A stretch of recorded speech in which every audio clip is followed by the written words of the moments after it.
Ano na? Yan o. May kayon kakabsatin nagluton. Yan o.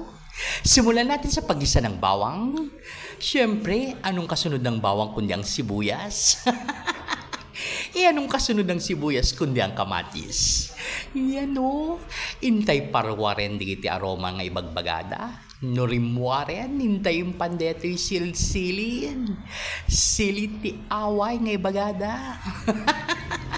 Yawang kagasang-gasang na. Pag nailagay na ang sili, siyempre, ano pa bang isusunod? At tuy ne, intay ikanti, bugoong. Ne, 2 kutsara nga bugoong, pamuaminin, awang paiket din. Nunay pandet ang kapsat, ikam tibatit nga danumen. Pagburekan na, kalubam. Dandani pa nalipatan ti sukan.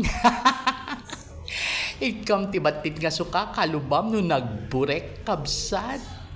At tani, lukatamon. Ingka isalta-saltan. Kas ibagada. Nunay salta-saltam daytan kabsat. Mapamuntuman kalubanin.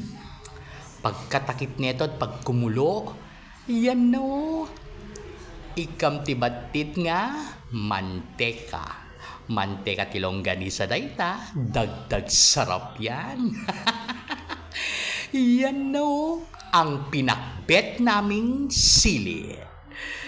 Nagimasen ne, napudpudot pa, hintay yung mga ni kametan tayon. Till next time, bye!